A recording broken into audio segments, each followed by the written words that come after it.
ආයිබෝන් කියලා ආරාධනා කරනවා back to school podcast series එකට. මේ ඇත්තටම අපේ පළවෙනි podcast එක. ඉතින් අද අපි කතා කරන්න බලාපොරොත්තු වෙන්නේ ළමා මානසිකත්වයේ කියන එක කොතරම්නම් පාසලක ගුරුවරයෙක්ට වැදගත්ද කියන කාරණාව. මේක අපි පොඩ්ඩක් හිමින්සරේ විග්‍රහ කරමු. ඊට කලින් මම හිතුවා මගේම එක්ස්පීරියන්ස් එකකින් මට දකින්න හම්බෙච්ච දෙයකින් කතාවකින් වැඩේ පටන් ගමු කියලා. ඉතින් මේක වෙන්නේ ලංකාවේ කොළඹ ප්‍රධාන පෙළේ පාසලක 3 ශ්‍රේණියේ මම ඉගෙන ගන්නකොට. ඉතින් ඔයගොල්ලෝ දන්නවනේ සාමාන්‍යයෙන් ඕනම පාසලක මම හිතන ඔබටත් මේ අත්දැකීම ඇති ඕනම පාසලක විශේෂයෙන් ප්‍රාථමික අංශයේ හැම විෂයක්ම වගේ කවර් කරන්නේ ඒ අදාළ පන්ති භාර ගුරුතුමිය විසින්. සමහරක් විට ඉංග්‍රීසි භාෂාව හෝ තවත් තාක්ෂණික විෂයක් වෙන ගුරුවරියක් විසින් ආවරණය කරනවා වෙන්න පුළුවන්. නමුත් බොහෝ දුරට හැම විෂයක්ම වගේ ආවරණය කරන්නේ පන්ති භාර ගුරුවරිය විසින්. ඉතින් ඒ නිසාම හැම ළමයෙක්ම වගේ පන්ති හැම ළමයෙක්ම වගේ ඒ ගුරුවරියත් එක්ක තමයි සම්බන්ධ වෙන්නේ. ඒතර ඒ ළමයින්ගේ දෙමව්පියුනුත් තමුන්ගේ දරුවන් සම්බන්ධයෙන් යම්කිසි කාරණාවකට සම්බන්ධ වෙන්නේ මේ පන්ති භාර ගුරුවරියත් එක්ක. ඉතින් දැන් අපි මේ පන්ති සම්බන්ධව කතා කරනකොට අපේ 3 වසර පන්ති තිබ්බේ 6ක් හෝ 5ක් හෝ 6ක් මගේ මතකයේ හැටියට 5ක් හෝ 6ක් තිබ්බේ. එතකොට දැන් ඕනම පාසලක ඔබ දැකලා ඇති මේ ගුරුවරියන් අතරේ ශ්‍රේණියේ ගුරුවරියන් අතරේ එක ගුරුවරියක් ඉන්නවා ලීඩින් රෝල් එකක් කරන. එහෙමත් නැත්නම් ඒක සමහරකට පාසලෙන්ම දෙන රීඩින් රෝල් එකකට වැඩිය ඒ ගුරුවරුන් අතරින් නිරායාසයෙන්ම පත්වෙච්ච ලීඩින් රෝල් එකක්. සමහර වෙලාවට සේවා කාලයෙන් වැඩි වයසින් වැඩි ගුරුවරිය තමයි හුඟක් වෙලාවට මේ ලීඩින් රෝල් එකට එන්නේ. ඒ වගේම තමයි ඔබ දැකලා ඇති හුඟක් වෙලාවට බොහෝ අවස්ථාවල වලදී මෙන්න මේ ලීඩින් රෝල් එක කරන ගුරුවරිය හරිම සැර චරිතයක්. කවදාකවත් අර සෞම්‍ය චරිතයක් නෙමෙයි. හරිම ආවේගශීලී ඕනම දෙයකට ඇයි මොකද කියලා අහන වේවැලක් අතේ තියාගෙන ඉන්න ජාතියේ චරිතයක් තමයි හුඟක් වෙලාවට අපි දැකලා තියෙන මෙන්න මේ ලීඩින් රෝල් එක. ඉතින් මම හිතනවා ඔබත් මේ අත්දැකීම විඳලා ඇති කියලා. හුඟක් පාසල්වල මේක තමයි තත්ත්වය. එහෙම නොවන පාසලුත් තියෙනවා. නමුත් බොහෝ අවස්ථාවල් වලදී මේක තමයි සිදුවීම. ඉතින් මම මේ කියන්න යන චරිතය මෙන්න මේ ගුරුවරිය මෙන්න මේ ලීඩින් රෝල් එක කරපු චරිතයක්. එතකොට මේ ටීචර් හිටියේ 3A කියන පන්තියේ. 3A කියන පන්තිය සාමාන්‍යයෙන් ටිකක් පාසලේ අනිත් කොටස් වලට පොඩ්ඩක් නිරාවරණය වෙච්ච පන්තියක්. මම හිටියේ 3C කියන පන්තියේ.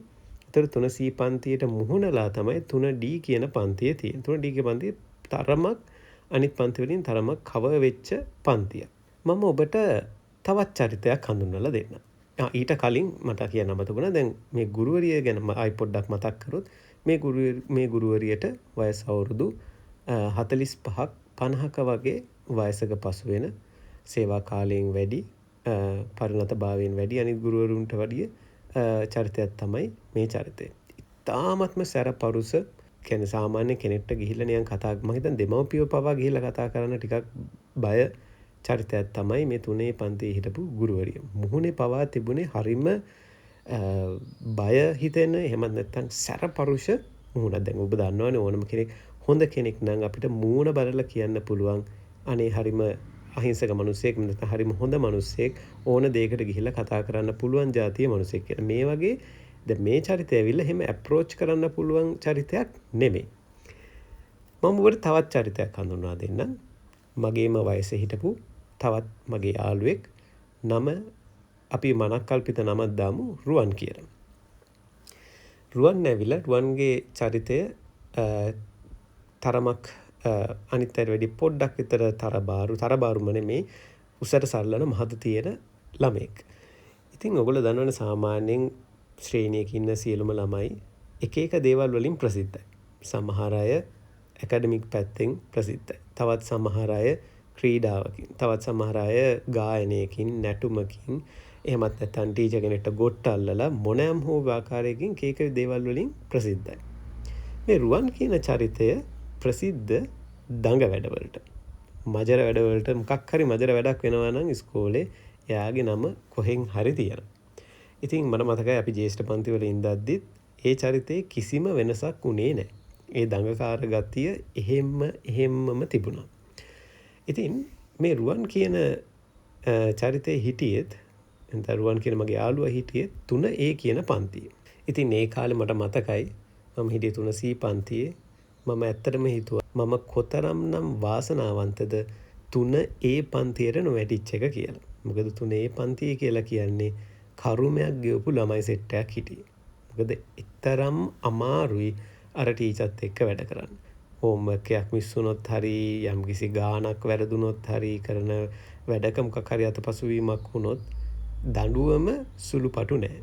බැනුම් සුළුපටු නැහැ. ඉතින් ඒ නිසා මට හැමතිස්සෙම හිතුණ දේ තමයි 3C පන්තියේ ලැබුණ එක මගේ වාසනාවක් කියලා. ඉතින් ඒ මතකය මට තාමත් තියෙනවා. කොහොම හරි කතාව පටන් ගන්නේ මෙහෙම. රුවන් කියන පුද්ගලයා කොහොම හරි පාසල් කාලයේදී පාසලෙන් එළියට ගිහිල්ලා තියෙනවා.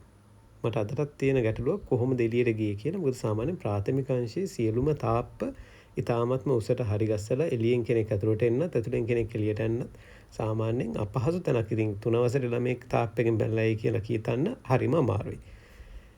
බොහෝ දුරට ප්‍රධාන ගේට්ටුවෙන් එළියට යන්න ඇති. කොහොම හරි ගියේ මොකටද කියන්න දන්නේ නැහැ. සමහර විට චොක්ලට් එකක් හරි පෙන්නස කෑම එකක් හරි සෙල්ලම් බඩුවක් බෝලයක් දෙයක් වගේ දෙයක් ගන්න හරි එහෙම නැත්නම් ගෙදර මතක් වෙලා ගෙදර යන්න හරි මොකක් හරි කාරණාවකට රුවන් එළියට ගිහිල්ලා තියෙනවා. කොහොම හරි රුවන්ව අහුවෙලා රුවන්ව නැවත වතාවක් පාසලට ආයි අරගෙන එනවා. පාසලට අරගෙන ආවට පස්සේ රුවන්ව 3A පන්තියට නෙමේ 3D පන්තියට අරගෙන එනවා. 3D පන්තියට අරගෙන ඇවිල්ලා දන ගස්සලා වේවැලකින් තාමත්ම අමානුෂික විදිහට තාමත්ම දරුණු විදිහට මේ 3A පන්තියේ ගුරුවරිය මේ ළමයට ගහනවා. මට අදටත් මතකයි මේ සිදුවීම වෙන අවස්ථාව. මගේ ඔළුවේ තාම තියෙන චිත්‍රය නිකන් මෙන්න මේ වගේ අඳුරු කාමරයක රතු පාට බෑග්ග්‍රවුන්ඩ් එකක් තියෙන නිකන් මස් කඩයක පෙනුමක් තියෙන ස්ථානයක මේ සිදුවීම වෙනවා වගේ තමයි මට අදටත් මගේ ඔළුවේ මේ චිත්‍රය මැවිලා තියෙන්නේ. ඉතින් මේ රුවන් කියන චරිතයව දන ගස්සලා ෂර්ට් එකත් බාගෙට ඇරිලා තිබ්බේ. දාඩිය වැක්කිරනවා හරකෙක්ගෙන් වගේ. ඒ අතරතුරේදී මේ ගුරුවරිය පුදුම විදිහට වේවැලකින් තාමත්ම දරුණු විදිහට මේ ළමයට ගහනවා. ගගහ අහනවා ඇයි එළියට ගියේ? කාගෙන් ගහලා දෙලියට ගියේ? මෙවැනි ප්‍රශ්න අසමින් උත්තරයක් දෙන එක කෙසේ වෙතත් උත්තරය අහන එක කෙසේ වෙතත් තාමත්ම දරුණු විදිහට මේක අර පාඩමක් උගන්වන්න පහර දීමකට වැඩිය වෛරයක් පිරිමහ ගන්න, කේන්තියක් පිරිමහ ගන්න, තමුන්ගේ හිතේ තියෙන කේන්තිය පිරිමහ ගන්න දෙන පහර දීමක් විදිහට තමයි මට නම් හොඳට මතක ඒ අවස්ථාව. ඉතින් ඔබ හිතන්නකො 3 වසරේ ළමයෙක්ගේ ඇගේ ශක්තිය සහ ශරීර ප්‍රමාණයත් අර වයස අවුරුදු 50ක 60ක පමණ වයසේ ඉන්න ගුරුවරියෙක්ගේ පහර කෑමක ඒ තියෙන ශක්තිය කොයි වගේද කියලා. ඉතින් මේක තමයි සිදුවීම. ඉතින් ඒකත් එක්කම අපිට හිතන්න කරුණු කාරණා ගොඩක් තියෙනවා.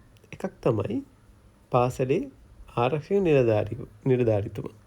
ඉතින් එතනින් මේ ළමයි එළියට ගියා නම් ඒක ලොකු ගැටලුවක්.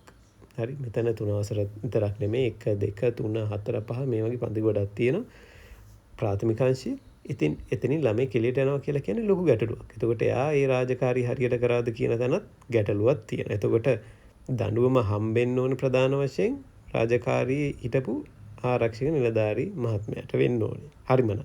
ඉතින් මේ සිදුවීම වෙනස් විදිහකට හැන්ඩල් කරන්න තිබුණා කියලා ඔබට හිතෙන්නේ නැද්ද? කොච්චර ගහන්න අවශ්‍යතාවයක් තියෙනවද? ඇත්තටම කරපු දේ වැරදි කියන එක මමත් පිළිගන්නවා. ඒක වැරද්දක් උනේ. නමුත් ඒ ගුරුවරියට තිබුණා ඒ ගුරුවරියගේ වයසත් එක්ක ඒ ගුරුවරියගේ තිබ්බ අත්දැකීම් සහ මේ වගේ සිදුවීම් මීට කලින් වෙලා ඇති ඒ ඔක්කොමත් එක්ක ඒ ගුරුවරියට තිබ්බ වෙනමම අප්‍රෝච් එකකින් මේකට සොලියුෂන් එකක් දෙන්න. ළඟට ගෙනල්ලා අහන්න තිබ්බා. ඇයි ගියේ එළියට? මොකද්ද ඕන වෙලා තිබ්බේ? ඉස්සරහට මේ වගේ දෙයක් ඕනේ නම් මොකද්ද කරන්න ඕනේ? මෙන්න මේ විදිහට ඒ ගුරුවරියට මීට වඩා හොඳට ඒ සිටුේෂන් එක හැන්ඩල් කරන්න තිබුණා කියන එක තමයි මගේ නම් මතය. ඉතින් ඒ කරපු දේ මම අදටත් වැරදි කියන විදිහට තමයි මම නම් දකින්නේ. මොකද ඒ සිටුේෂන් එක ඊට වඩා බොහෝම වෙනස් විදිහකට හැන්ඩල් කරන්න තිබ්බා. මට මතක නැහැ දැන් අවුරුදු 20කට විතර කලින් ඇත්තටම මේ සමාජයේ අපි ළමා මානසිකත්වයේ පිළිබඳව ලොකු කතා බහක් තිබුණද නැද්ද කියන එක සම්බන්ධව නමුත් අද තියෙනවා. ඉතාමත්ම හොඳයි. නමුත් ඒකත් එක්කම බලන්න ඕන කාරණාව තමයි සමහර අය හිතනවා ඉස්සර කාලේ ගුරුවරු අපිට ගස් පැඳලා ගැහුවේ, දිමිගොටු දාලා ගැහුවේ කියලා කිව්වේ. නමුත් ඒ දේවල් වැරදි.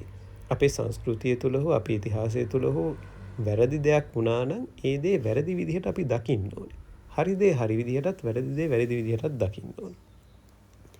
ඉතින් ඒකත් එක්කම විශේෂයෙන්ම දෙමව්පියන්ටත් ලොකු වගකීමක් තියෙනවා. මේ වගේ සිදුවීමක් වුණා නම් මේ වගේ සිදුවීමක් උනේ කොහොමද?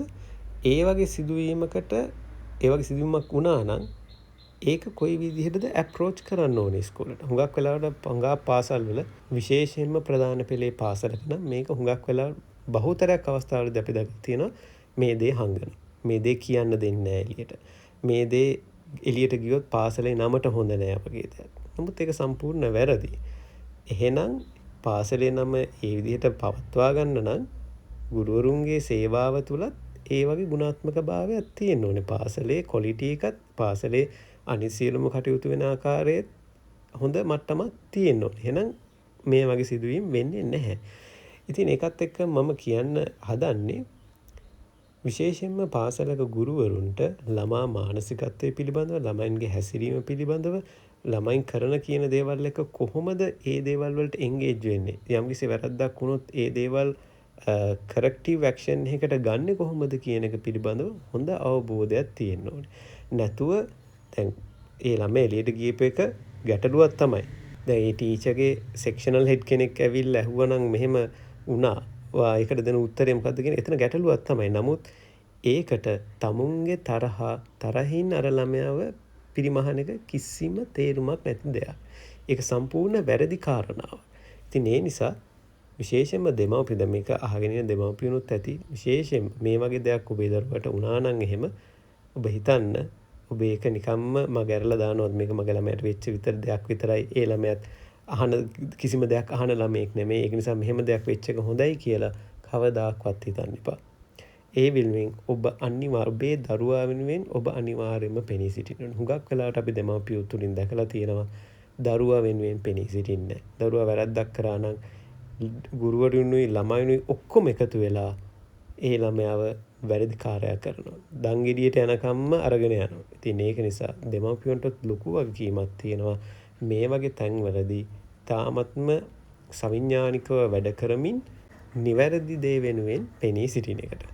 හරි. දැන් මේ වගේ ලොකු දැනුවමක් දීලා රුවන් ඇත්තටම හැදුනද? දැන් මෙහෙමත් ප්‍රශ්නයක් තියෙනවා ලොකු දැනුවමක් දීලා දැන් මේනකොට රුවන් සුපිරි තැනක ඉන්නවද? ඉතින් පාසල් යන කාලෙත් මට මතකයි අපි ජ්‍යෙෂ්ඨ පන්තිවල ඉඳද්දි එහෙමයි කියලා රුවන් අර දඬුවමින් හැදුනයි කියලා ලොකුවට හැදිච්ච චරිතයක් වුණේ නැහැ. රුවන් එහෙමයි කියලා අධ්‍යාපනය පැත්තෙන් ලොකු දක්ෂතාවයක් තිබුණ කෙනෙකුත් නෙමෙයි. ක්‍රීඩාව පැත්තෙන් ලොකු දක්ෂතාවයක් තිබුණ කෙනෙකුත් නෙමෙයි. නමුත් රුවන්ට තිබුණා හොඳ ඉංග්‍රීසි දැනුමක්. රුවන්ට හොඳට ඉංග්‍රීසි කතා කරන්න ලියන්න ඉංග්‍රීසි දැනුම හොඳටම හොඳයි. ඉතින් ඒකත් එක්කම මම හිතන්නේ රුවන් තවත් උසස් අධ්‍යාපන කටයුතු සඳහා විදේශගත වෙලා හිටියා. ඉතින් දැන් මේනකොටත් රුවන් විදේශගත වෙලා ඉන්නේ. ඉතින් ඒ රුවන්ගේ සමහර පින්තූරේ දේවල් දකින්නකොට මට හිතෙච්ච දේ තමයි අර ගුටි කාපු හැටියට හැදුනා නම් අද මේනකොට රුවන් එක්කෝ මහාන වෙලා ඒ මට්ටමේ ඉන්න ඕන. එහෙම කවුරුවත් වෙන්නේ නැහැ. ඉතින් අරක මම ඇත්තටම දකින්නේ ගුරුවරියක් වෛරය පිරිමහන්න කරපු දෙයක් වගේ දෙයක්. ඉතින් ඒක නිසා ඒක තමයි තත්ත්වය. ඉතින් ඕකත් එක්කම මේ පොඩ්කාස්ට් එක අහගෙන ඉන්න ඔබටත් මේ වගේම අත්දැකීම් ඇති. ඔබත් මේ වගේම අනවශ්‍ය දේවල් වලට නිකන් තමුන්ට අසාධාරණ විදිහට ගුටි කන්න වෙච්ච එහෙම නැත්නම් ගුරුවරුන්ගෙන් මේ වගේ දේවල් වෙච්ච ඔබටත් අවස්ථා ඇති. ඔබටත් උදාහරණ ඇති. ඔබටත් අත්දැකීම් ඇති. ඔබේ යාළුවන්ට වෙච්ච අත්දැකීම් ඇති. ඉතින් මම ඔබටත් ආරාධනා කරනවා අපේ කමෙන්ට් සෙක්ෂන් එකට ඇවිල්ලා ඔබේ අදහස, ඔබේ අත්දැකීම්, ඔබේ යහළුවෙක්ට වෙච්ච අත්දැකීමත් අපේ කමෙන්ට් සෙක්ෂන් එකට දාන්න කියලා.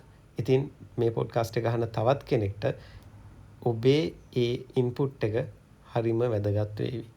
එහෙනම් අපි තවත් මේ වගේ පොඩ්කාස්ට් එකකින් නැවතත් හමු වෙමු.